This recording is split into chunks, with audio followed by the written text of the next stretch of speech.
जय श्री राम। आइए आगे सुनते हैं श्री शिव पुराण में।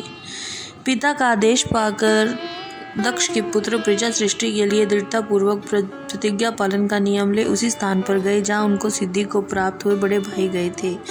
नारायण सरोवर के जल का स्पर्श होने मात्र से उनके सारे पाप नष्ट हो गए, अंतःकरण में शुद्धता आ गई और वे भारी तपस्या करने लगे। उन्हें प्रजा सृष्टि के लिए उदित ज्ञान तुम पुनः पहले की तरह ही ईश्वरीय गति का स्मरण करते हुए उनके पास गए और कहने लगे। नारद जी ने जब उनको समझाया तो भाइयों के ही पथ पर चलते हुए वो वहाँ तपस्या करने पहुँचे। उसी समय प्रजापति दक्ष को बहुत से उत्पात दिखाई दिए। इससे मेरे पुत्र दक्ष को बड़ा विस्मय हुआ। वे मन ही मन दुखी हुए। फिर उन्होंने पूर्ववत तुम्हारी ही करतूत से अपने पुत्रों का नाश हुआ सुना। इससे उन्हें बड़ा आश्चर्य हुआ। वे पुत्र शोक से मूर्छित हो अत्यंत कष्ट का अनुभव करने लगे। फिर दक्ष ने तुम पर बड़ा क्रोध किया और कहा, नारद बड़ा दुष्ट है। दैववश उस समय तुम दक्ष की अनुग्रह करने के लिए वहाँ गए थे। उसे देखते ही शोकावेश से उठे दक्ष के ओठ रोष से भड़कने लगे। तुम्हारे सामने पाकर वे धिक्कारने और निंदा करने लगे। दक्ष ने कहा, ओ नीच, तुमने ये क्या किया?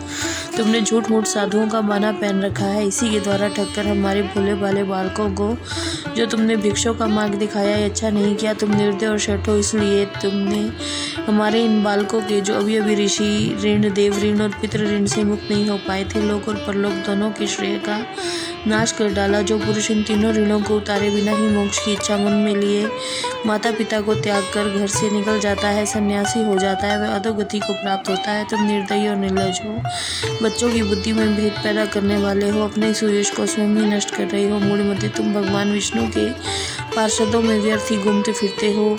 अधमाधम, तुमने बारंबार मेरा अमंगल किया है, अतः आज से तीनों लोकों में विचरते हुए तुम्हारा पैर कहीं स्थिर नहीं रहेगा और तुम भी कहीं ठहरने के लिए ठोर ठिकाना नहीं पाओगे। नारद, यद्यपि तुम साधु पुरुषों द्वारा स्थापित हो, तथापि उस समय दक्ष ने शोकवश तुम्हें वैसा शाप दे दिया। वे ईश्वर की इच्छा को नहीं समझ सके।